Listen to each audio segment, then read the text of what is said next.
I wanted to start with a culture, right? So excuse my sloppy screen. I see that is a whole mess. So Hey, listen, we're all doing that. Come on, no, don't right, worry. like I have everything up. So let's see. So I wanted to see if I can show you something from okay, have you watched The Crown?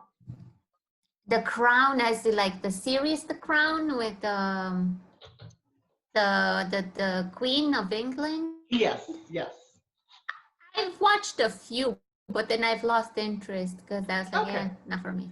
So I binged the fourth season this weekend, and I knew You I was gonna be. I did. I watched it all on Sunday, the whole season. Okay. Okay. And so, Good stuff. oh, it's excellent stuff. Like I love The Crown, so I've been watching since the first season. But what I wanted to show was that there's the. So I knew I was gonna be. It was gonna be a sad type of experience because this season had Diana in it, right? Princess Diana. And Okay. I mean, they didn't go into a lot of detail, but they shared enough. I mean, it was like one of those, it was like almost, as someone said in another show I was watching, it was like being in a time machine, right? So you see their beginning, Charles and Diana's beginning, and you're just sad for the whole thing because you know how it ends, right? And so there were several scenes where Diana herself went to the Queen, where Charles went to the Queen, and where Charles and Diana went to the Queen. And we're like, this is not working. we want out, right? And the Queen was like, suck it up. But suck it up. Do they say? Is, huh? Do they say how much they? I mean, I understand that it's a series and it's based on true story, but sometimes I feel like they just jump from the truth a lot. So that's why I'm guessing, Charles did not share intimate details, right? So you have to assume some of this is guessed at or is hearsay, right? But at the same time, there was so much that we as the public know that it just seems seamless, right? So, like, when Diana went to the Queen, and she was like, listen, lady, your son resents me, right? So maybe that conversation happened, maybe it didn't, but we can certainly see that it was real, right? Yeah. So it was, so I don't know how much of that may have been based on, servants relaying, what they saw in the palace or, workers or anything like that. But what I wanted to share about this was the cultural aspect, right? And how even though it's the crown, as the it's the first family of England and the British monarchy, it's still a world. I mean, they still represent a very world culture, And so one of the things that struck me was I really tried to put it on my phone so I could like put it on the screen, but apparently Netflix has this mechanism where you can't copy their stuff on the screen. I'm like, dang, I'm gonna figure this out. So I'm not surprised. I'm not surprised. Yeah, I'm not surprised, but I'm like, dang, that would have been great if I could just click a button and play the scene, right? So now I have to describe it. So, and this is two women, right, and two rulers, and who we are, right? So this is Diana, now a princess, and living in Buckingham Palace, and she's talking to the Queen of England, and she says, she's trying to tell this woman that I think she said, I'm drowning, I'm lost. I don't know what to do, right? I need help. Like these were the words in the scene. I need help. I want my husband, but my husband resents me. He doesn't like me. He doesn't like the attention I'm getting. He doesn't want me. And I'm aware of this, right?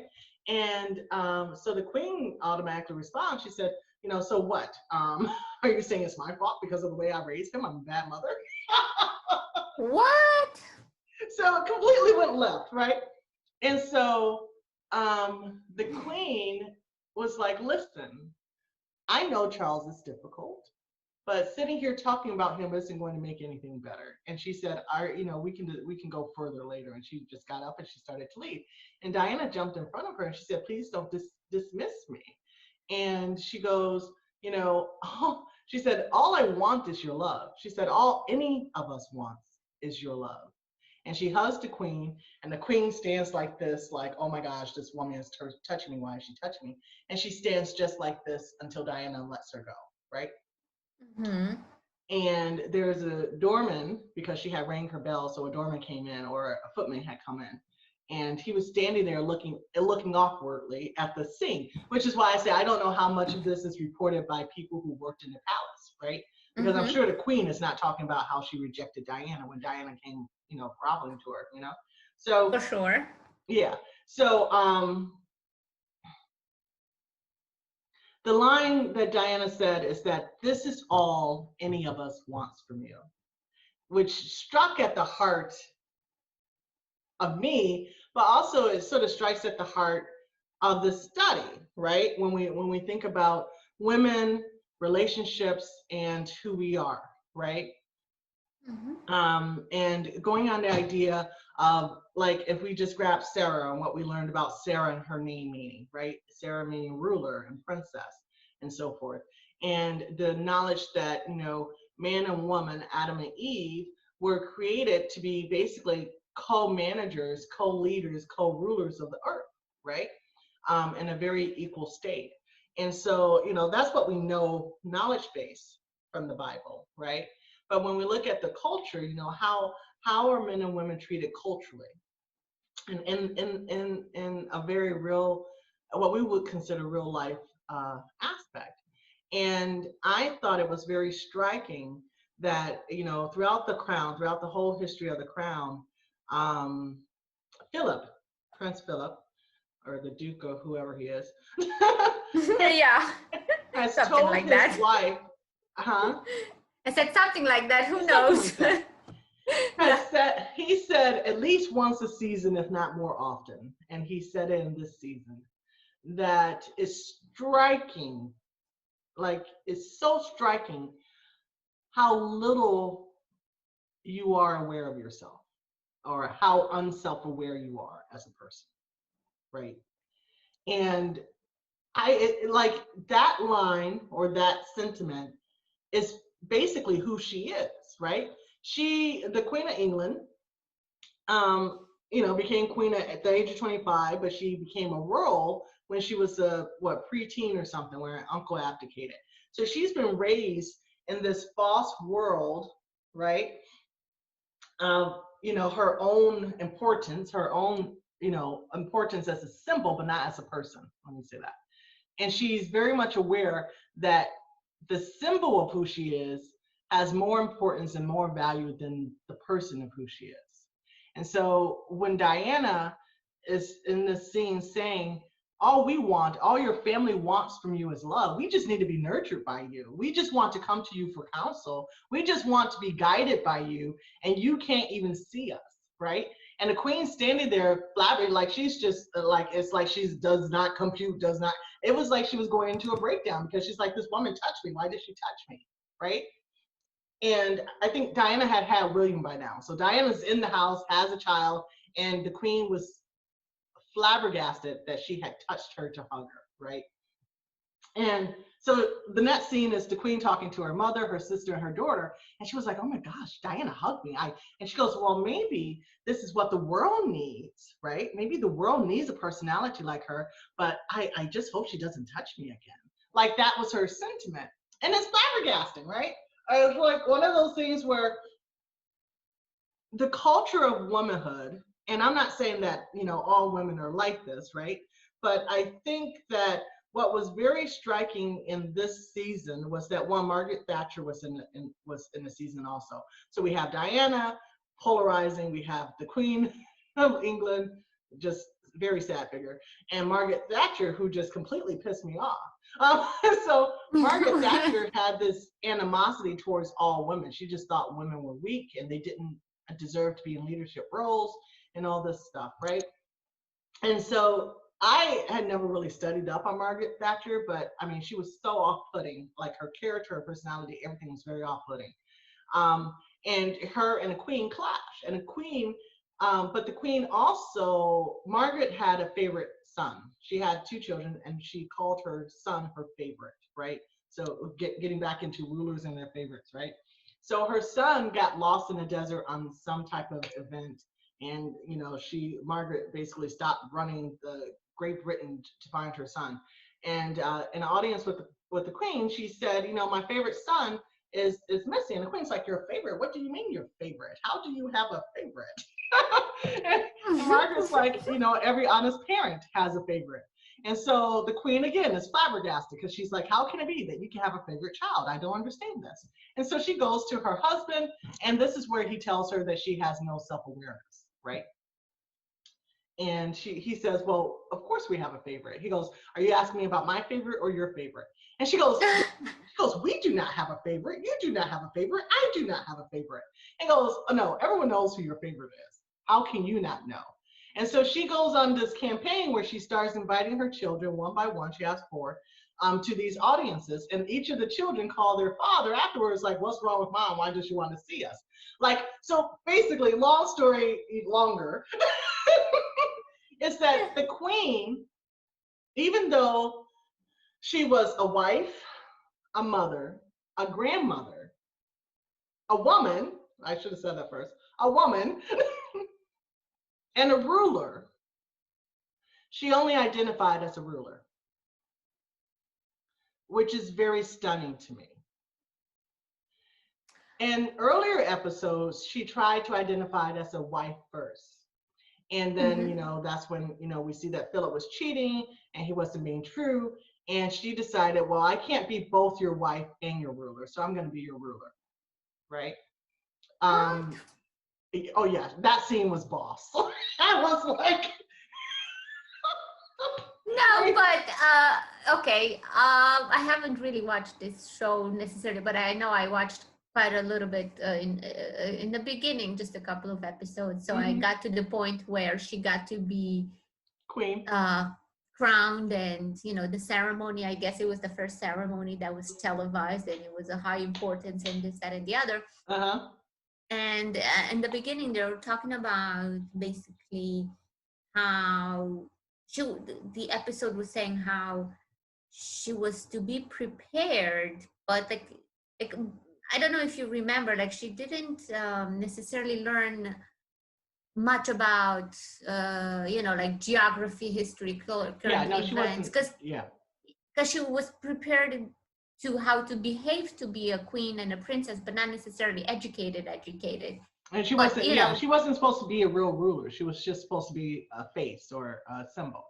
A symbol, a princess, and then she gets into this role, and then all of a sudden, I mean, she's faced with all these, and I think I liked her in the beginning because she was so likable. She was. Then and I liked her relationship with her husband. I thought that even though they were of high rank, they still had a connection and they still loved each other. So I really enjoyed that part.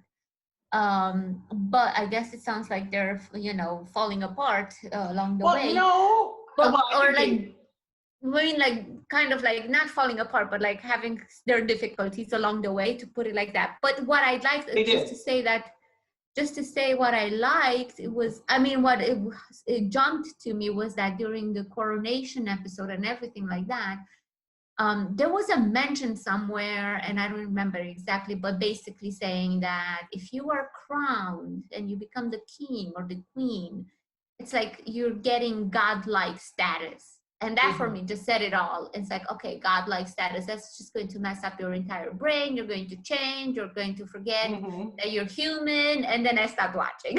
I was like, I'm done. But I think that that's a fair analysis, and that's exactly what happened, right? And so if we go back to her being all these things, like her identity, she embodies womanhood. She embodies motherhood. She embodies being a wife, right? An individual and a reigning monarch, right? A queen. But the only thing she thinks is important is her queendom, right? She's also a sister and a daughter. But like all these things, she like, what's really sad about her, and this is just speaking to the culture aspect, is that she did not stand up for anybody in her family for anything that they needed or they wanted from her, even to Diana. So before Diana, threw herself into her arms asking for, love, right? Let me love you, this type of thing. Charles threw himself at her and said, Mother, let me marry the woman I love, right? Camilla, okay? Mm-hmm. She and her, basically her mother was ruling. Her mother was like, no, I have an idea what the royal family will look like, and this is what it's going to be. So basically her mother was her advisor, and whatever her mother wanted happened, which is unfortunate. And it goes back to my thing about, not living with your family or breaking away from your parents and all this other stuff, which, we're told in with the first couple, right? um but before her son begged her to allow him to marry who he loved and who he wanted, her sister begged her to allow her to marry who she loved and who she wanted. And her sister Mm-hmm. was also, well, first she told her sister yes, because her sister was like her first love, basically. Like she and her sister were close when they were growing up. And then because the House of Lords or whoever didn't want the image of the royal family to look a certain way if her sister married the man that she wanted, who was a divorced man with children, I think. Yeah. She had to tell her sister no, right? And Mm-hmm. so throughout this whole history of the family, she's not standing up for herself. She's not standing up for her sister. She's not standing up for her children. She's not standing up for her daughter-in-law. And the one person she tried to stand up for or to was her husband, but he felt so emasculated that he just had this string of affairs early on, and who knows for how long that went on, that she just retreated into herself, right? And so all this to say, or to bring us to the point of, how do we look at our womanhood, and how do we look at, because I do think that not Diana, I think that Elizabeth represents everything that we see in ourselves or that we don't see in ourselves, right? In the way that they're Mm-hmm. portraying her, right?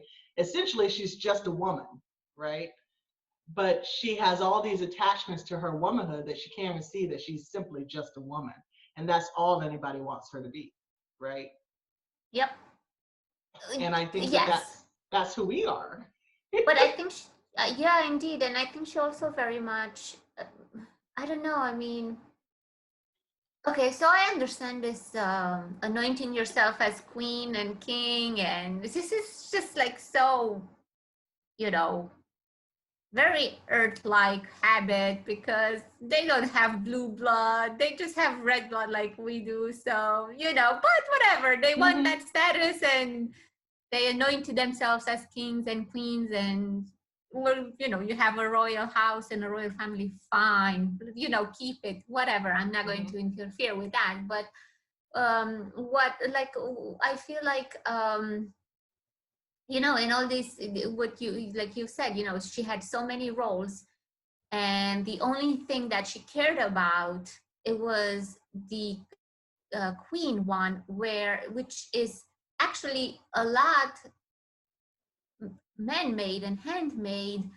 and all those, and she cared more about whatever The falseness of it. Yeah, no, absolutely. Yeah, like whatever man, like like that image that is created by a man, like how you should behave, how you should sit, how you should do this, how you should do the other. But then none of these people that are queens and kings and whatever they are never ask, like, well, is this what God wants? Like none of them. So it's like, okay, well, fine, but I respect you.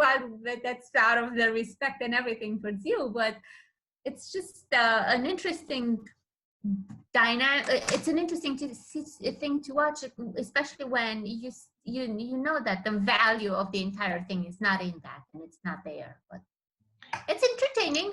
It's entertaining as a show, and as for people like us, and I'm saying like us that believe in God and see things differently through the lens of God. For us is we look at this with other vantage points. So you But know, I'm going to say your commentary completely hit on everything that I was thinking but didn't say, right? Which is what makes our conversation so great. You know, I'm really good at summarizing stuff, Shonda. You don't know that. I'm like, Are you? You know, everything I was trying to say for 20 minutes. Yeah. You know, you give me material, I know some stuff, you give me more stuff, and then I summarize it. My point is like, I'm like, okay, let me dig through this and then let me summarize it. I don't know. It's just but you know but by now. But that's the meat of why I wanted to introduce her to the conversation, right? Because, you know, we started from the beginning. If we go back to the beginning of what woman was intended to be, right?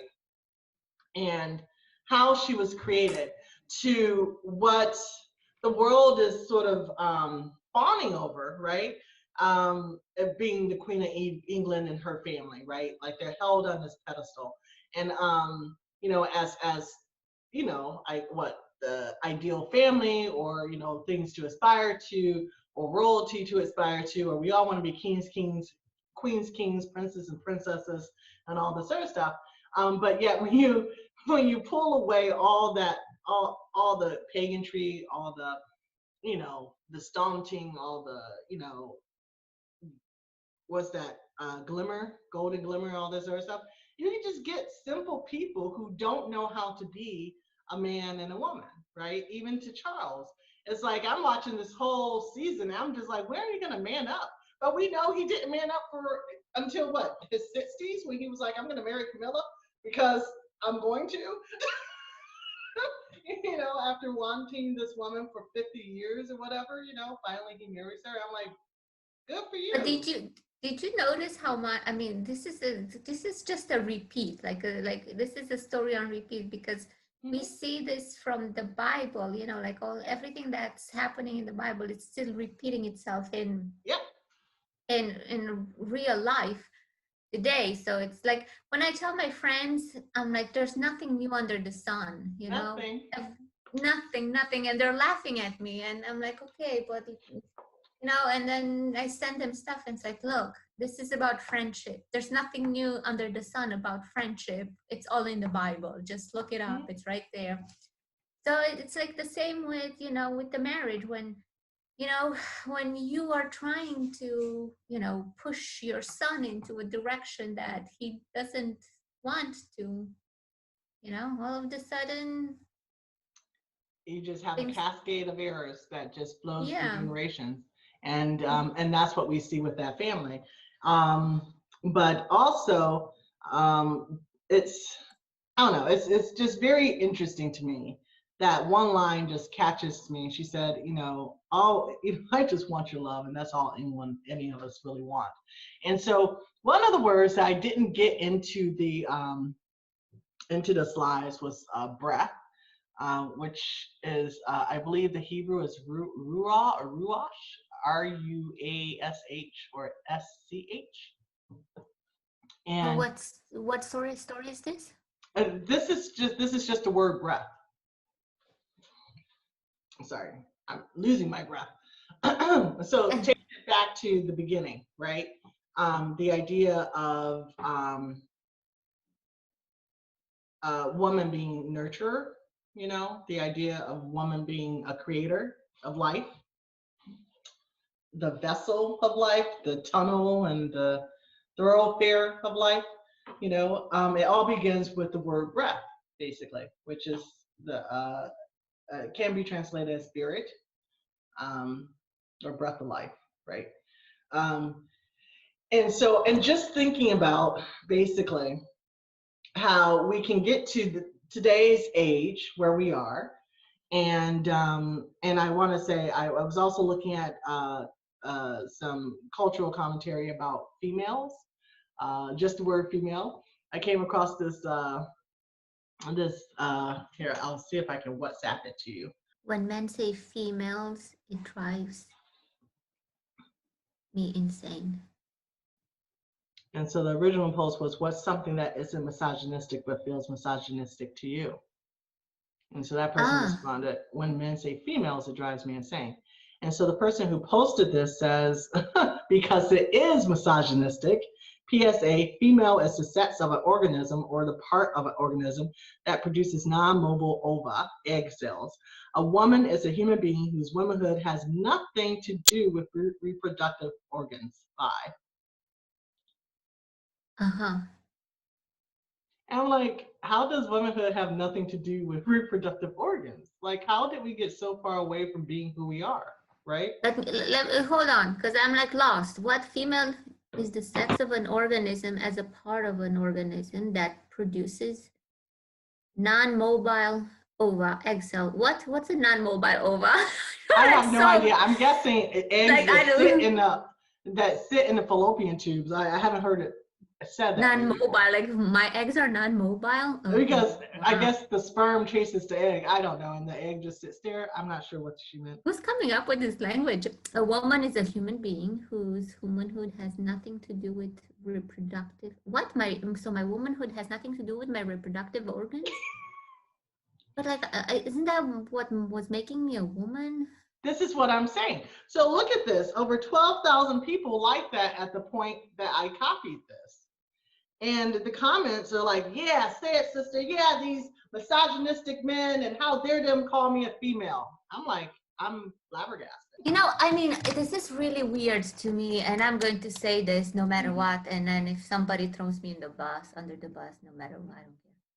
But here's the thing, like, we've been fighting for equal rights and for women to be put in a position that, you know, we are not on an inferior level with the men. So we're there. We have the rights, you know. I don't feel like nobody's telling me you can't go to school because you're a woman. You cannot vote because you are a woman. You cannot work because you're a woman. I can do all those things. And I can walk through life on my own and nothing's happening.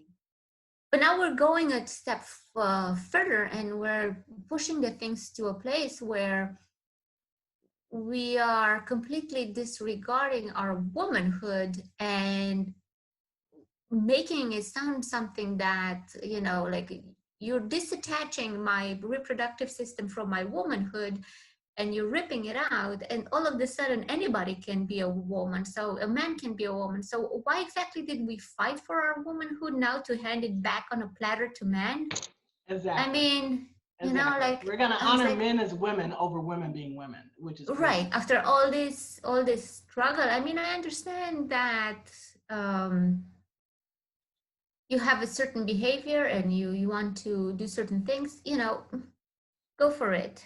But can I preserve the rights to my womanhood and my reproductive systems? Like, you know, is that asking for too much?